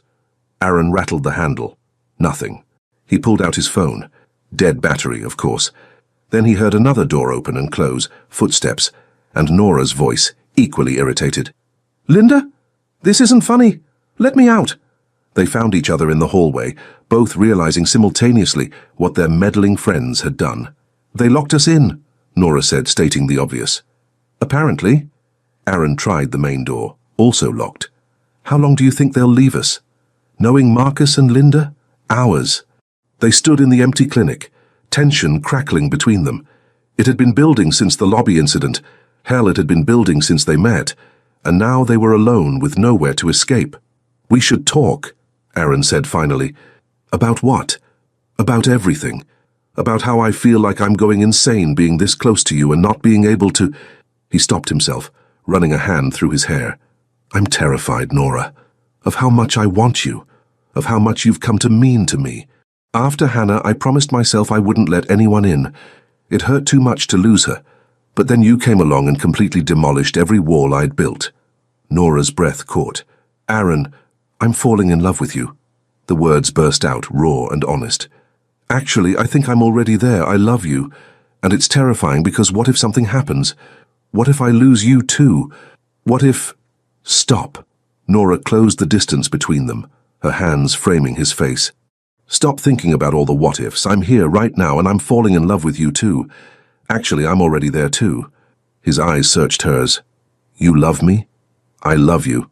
even though you're uptight and controlling and have color-coded filing systems. I love you because you're kind and brilliant, and you saved a shelter without telling anyone, because you show up every single time." She smiled through sudden tears. "I love you, Aaron Mitchell. So stop being afraid and kiss me already." He didn't need to be told twice. Aaron's hands tangled in her hair as he kissed her like a drowning man finding air. All the restraint, all the careful control he'd maintained for weeks. It shattered. Nora responded with equal desperation, pressing against him, her fingers digging into his shoulders. "I love you," he breathed between kisses. "God, Nora, I love you so much." "Show me," she whispered. "Stop telling me and show me." The kiss deepened, turned hungry. His hands roamed her back, her waist, pulling her impossibly closer. She made a small sound that drove him absolutely crazy, and he backed her against the wall, never breaking contact. They kissed until they couldn't breathe, until they were both trembling, until the door lock clicked and Marcus's voice called out, "Okay, lovebirds, have we reached an understanding?" They broke apart, both flushed and breathless. Aaron looked at Nora, her swollen lips, her dazed expression, the way she was looking at him like he'd hung the moon, and made a decision. "Come home with me," he said quietly. "Not because Marcus locked us in here, because I want you there, because I want to make you dinner and hold you and wake up next to you tomorrow." "Yes," she said without hesitation.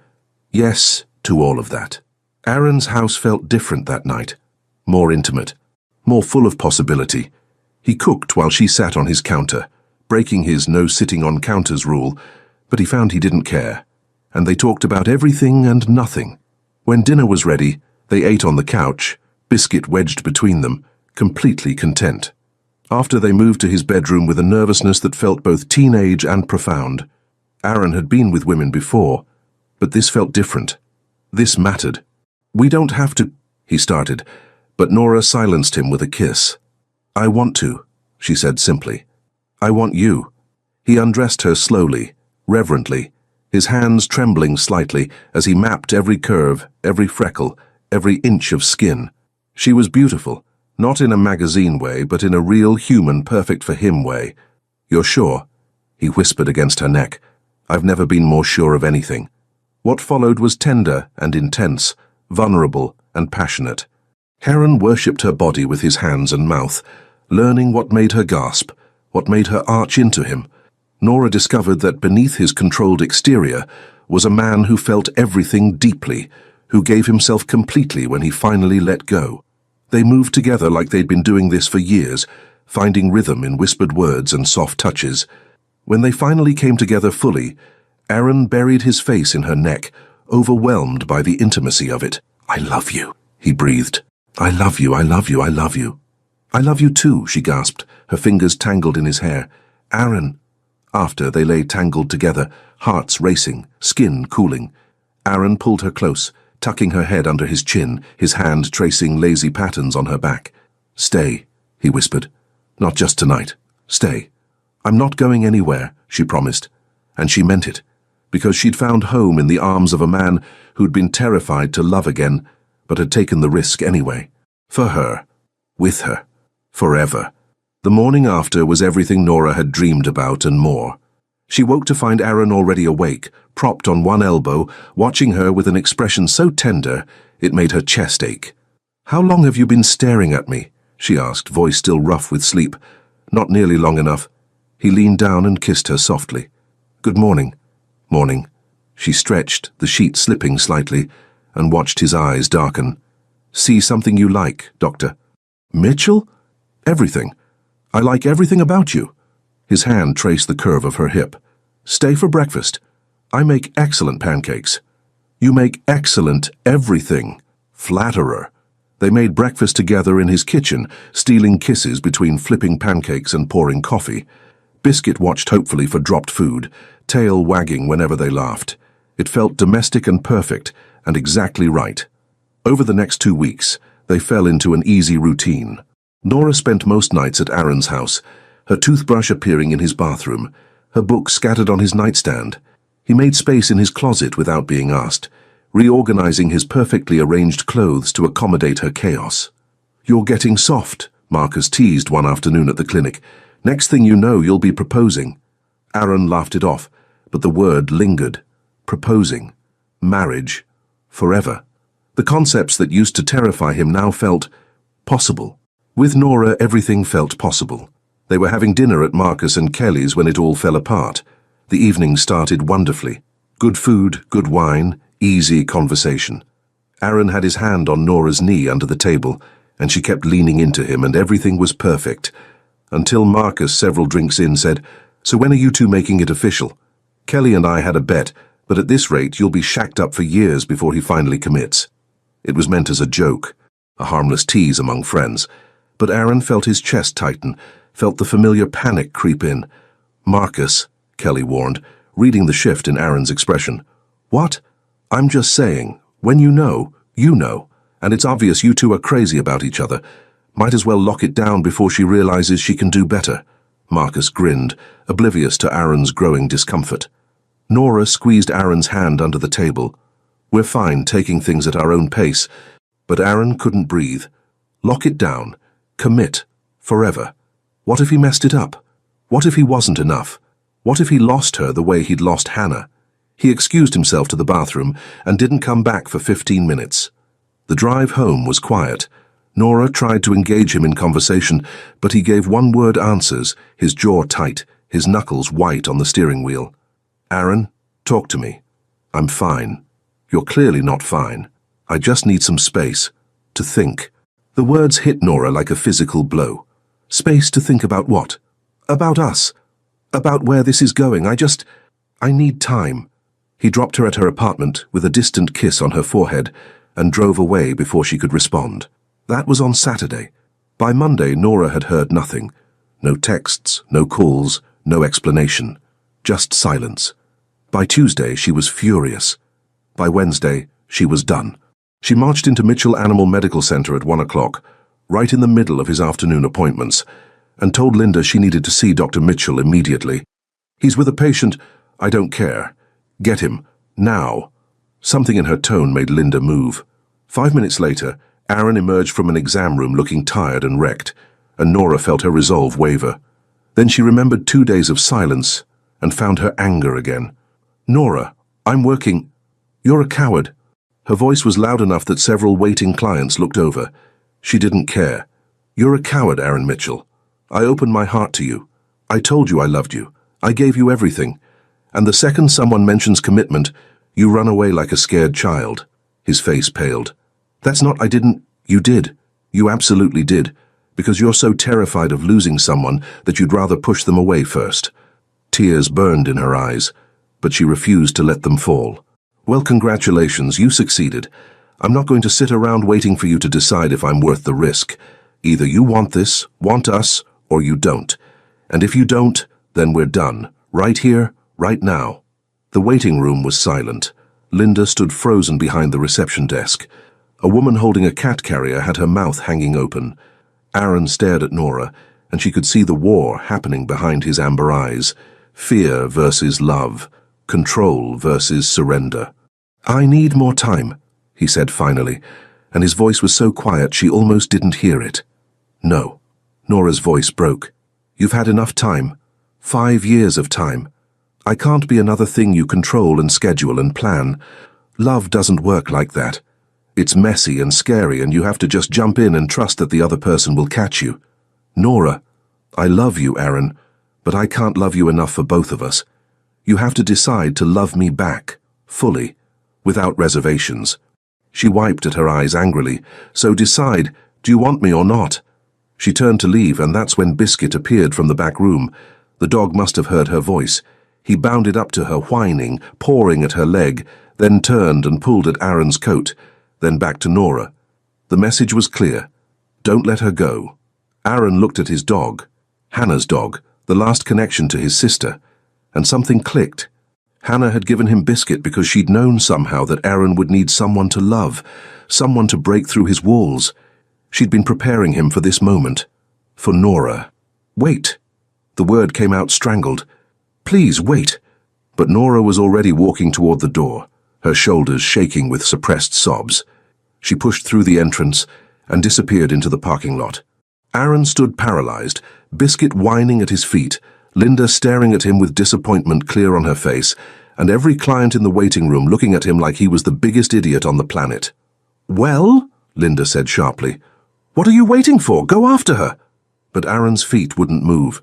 The fear was too strong, too ingrained. He'd spent 5 years protecting himself, and he couldn't just turn that off in an instant. Could he? Biscuit barked once sharply and pawed at the door. "I know," Aaron told his dog miserably. "I know I'm an idiot." "Then stop being an idiot," Linda snapped. "That woman loves you, really loves you, and you love her. Everyone can see it except apparently you. What if I can't be what she needs? Then you figure it out together. That's what relationships are, but you'll never know if you let her walk away." Aaron looked at the door Nora had disappeared through, then at Biscuit, then at Linda, who was looking at him like a disappointed mother. Then he made his decision. It took him the rest of the afternoon to cancel his appointments, close the clinic early, and plan what he needed to do. By the time the sun started setting, Aaron was standing outside Nora's apartment building, Biscuit beside him, his heart pounding so hard he thought it might break through his ribs. He knocked on her door. No answer. He knocked again.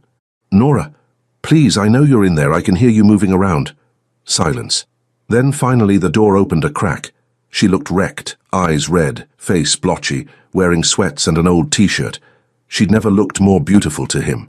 "What do you want, Aaron? Can I come in, please?" She hesitated, then opened the door wider. He and Biscuit entered, and the dog immediately went to her, pressing against her legs in comfort. They stood in her living room, the space between them feeling like miles. "I'm sorry," Aaron said. "I'm so sorry, Nora. You were right. About everything. I'm a coward. I was so scared of losing you that I almost lost you anyway by pushing you away." "Aaron!" "No, let me finish. Please." He took a shaky breath.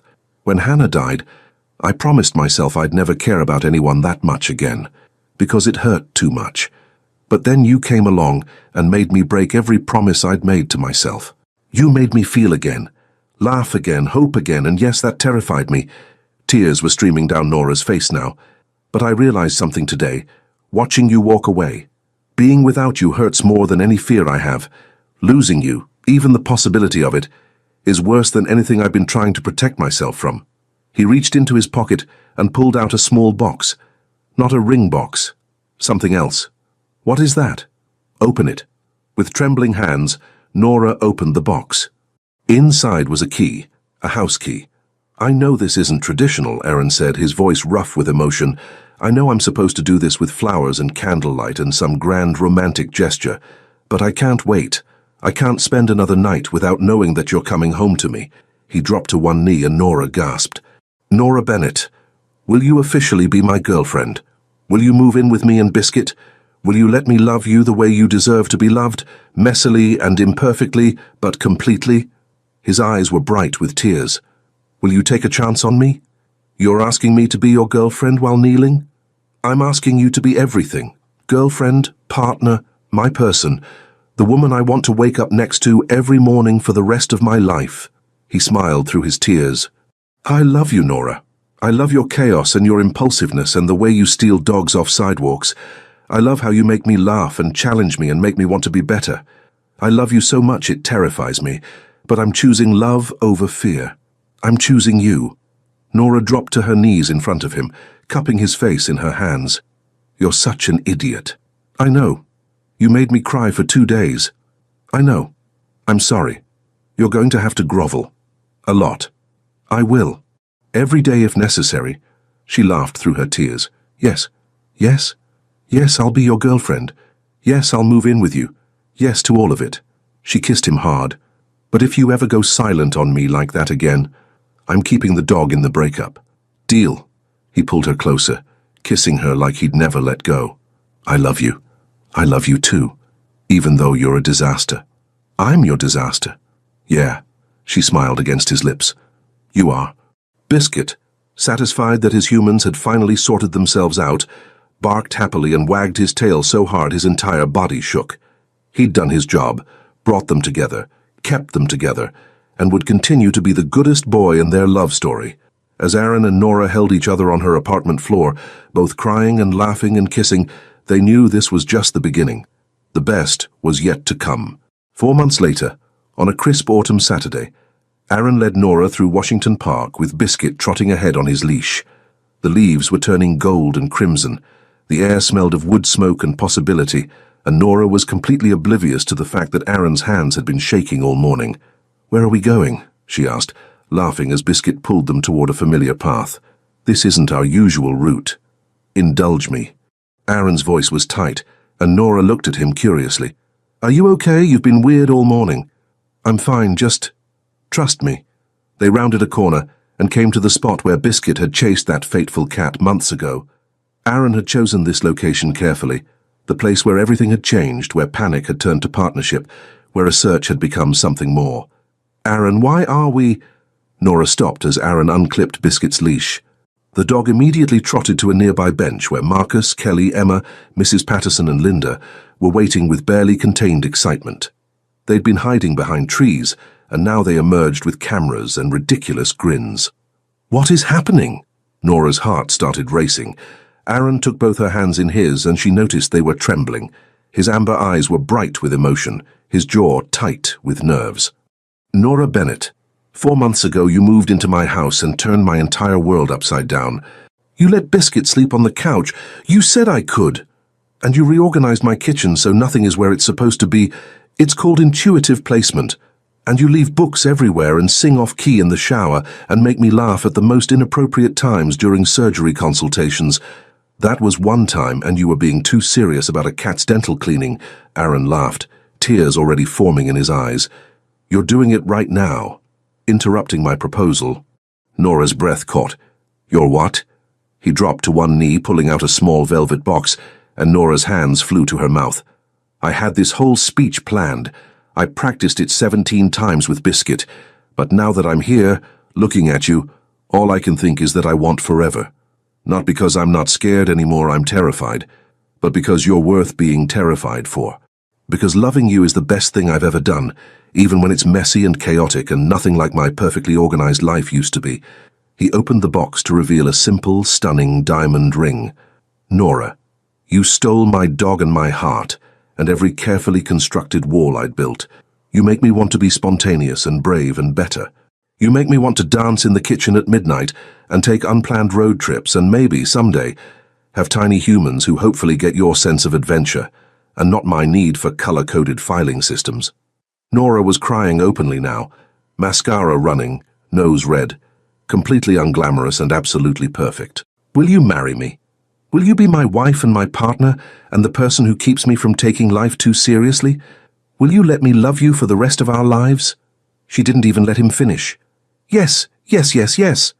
Aaron barely got the ring on her finger before she launched herself at him, and they both went tumbling onto the grass, laughing and crying and kissing while their friends cheered and Biscuit barked excitedly and jumped on top of them both. "I love you," Nora said between kisses. "I love you so much. I love you more. Not possible. Definitely possible. We're arguing at our engagement. We argue about everything. Why stop now?" They kissed again, deeper this time, and Aaron felt something settle in his chest. Peace, happiness, home. Later, celebrating at Marcus and Kelly's house with champagne and terrible engagement party planning already underway, Aaron pulled Nora aside on the back porch, the same porch where he'd almost told her his feelings months ago. "Thank you," he said quietly. "For what? For not giving up on me, for pushing me and challenging me and making me face my fears." He tucked a strand of hair behind her ear. "For stealing my dog and changing my life. Best impulsive decision I ever made. Second best," he corrected.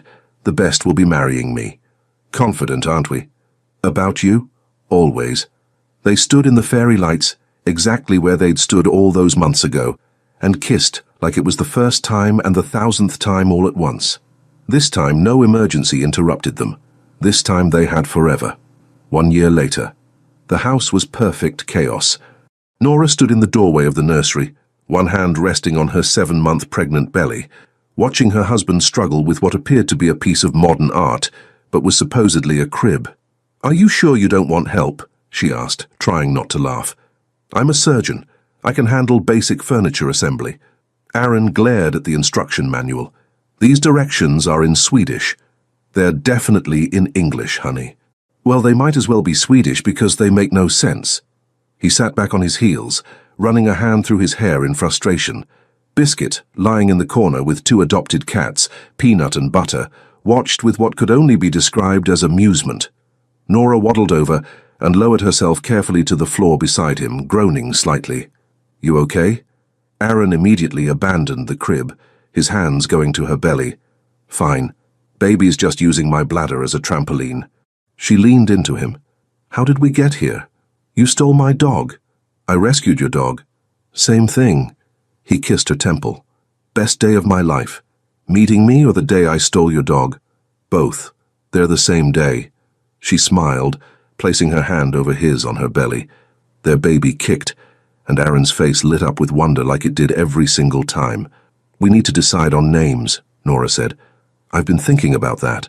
"Oh no. Did you make a spreadsheet?" "Maybe." "Aaron." "What? I wanted to organize our options. I have them categorized by origin, meaning, and how they sound with Mitchell." "You're insane. You married me." "My biggest mistake," she teased, and he tickled her side gently until she squealed. Okay, tell me your organized name options." "Well, for a boy I was thinking something traditional. William, James, Henry." "Boring." "They're classic." "They're boring." "What about something fun? Like Jasper or Felix, or we're not naming our son after a cartoon cat." "Felix is a perfectly respectable name." "For a cat, maybe." They bickered good-naturedly, while Aaron finally managed to assemble the crib with Nora's help, which mainly consisted of her reading the actual instructions, while he pretended his way hadn't been exactly the same. When it was done, they stood back to admire their work. The nursery was coming together. Soft yellow walls, white furniture, shelves already loaded with books Nora insisted their child would need from day one. "We're really doing this," Aaron said softly, pulling her back against his chest, his arms wrapping around her and their baby. "We're having a baby." "Terrified?" "Absolutely." "You?" "Beyond terrified, but also excited." "Me too." He pressed a kiss to her neck. "Thank you." "For what?" "For being brave enough to steal my dog. For being patient with my neuroses. For saying yes when I asked you to marry me. For giving me this—" His hand splayed across her belly. "This family I never thought I'd have." Nora turned in his arms, having to lean back awkwardly because of her belly, and cupped his face. "Thank you for being worth the risk, for showing up every single day, for loving me even when I'm hormonal and crying over dog food commercials." That commercial was emotional. The puppy found his way home. "Si, you get it." They kissed softly, sweetly, the kind of kiss that promised forever and meant it. "Hannah would have loved this," Nora said quietly. "She would have loved being an aunt." Aaron's eyes misted. "She would have. And she would have laughed at how we met and told me I was an idiot for almost letting you go." "She'd be right. I know." He rested his forehead against hers. "I think she sent you to me, somehow. Through Biscuit." Maybe she did. They stood in their almost finished nursery, surrounded by evidence of the life they'd built together. A life full of love and laughter and rescued animals and friendly arguments about everything from dog food to baby names. "So," Aaron said, pulling back to look at her, "what do you really think about the name Eleanor? For a girl?" "I love it. Eleanor Mitchell, Ellie for short. And for a boy? Honestly, I kind of love William. We could call him Liam." Aaron's smile was radiant. "Yeah? Yeah, William Aaron Mitchell, after his dad. You want to use my name?" "Of course I do. You're going to be an amazing father, Aaron, just like you're an amazing husband and an amazing veterinarian and an amazing human, even though I'm neurotic and controlling. Especially because you're neurotic and controlling. It means our kid will always be on time and properly vaccinated and will know the importance of a well-organized filing system." He laughed. That full, unguarded laugh she'd worked so hard to earn, and now heard every single day. From his spot on the floor, Biscuit woofed softly, as if giving his approval to the entire conversation. "What do you think, boy?" Aaron asked the dog. "Ready to be a big brother?" Biscuit's tail thumped enthusiastically. "I'll take that as a yes." They eventually made their way to bed, exhausted from a day of furniture assembly and name debating. As they lay tangled together, Nora's head on Aaron's chest, his hand resting protectively on her belly, he whispered into the darkness, "Thank you for stealing my dog." Nora smiled, pressing a kiss over his heart. It was the best mistake of my life. Not a mistake, Aaron corrected. The best decision, the best impulse, the best everything. Okay, fine. It was the best Grand Theft Canine of my life. Better. Outside, a car passed by, its headlights briefly illuminating the room. In that moment, Aaron saw everything he never knew he wanted. His wife, his baby, his dog, his home, his family. All because a kind-hearted woman had seen a golden retriever sitting alone on a sidewalk and decided to rescue him. She'd ended up rescuing them both. "I love you," he whispered. "I love you too," she murmured, already half asleep. "Even if you did make a spreadsheet for baby names. Especially because I made a spreadsheet for baby names. Weirdo. You're weirdo. Forever." "Forever," he agreed. And in the corner of the room, Biscuit settled into his bed with a contented sigh, his job finally complete. He'd brought them together, kept them together, and now got to witness the happy ending he'd somehow known was coming all along. Good boy indeed. Leave your comment and share this story with someone special. It truly helps us keep bringing new stories to you. And if you want to follow every chapter of this emotional journey, subscribe to the channel and turn on the notification bell. Your support makes all the difference.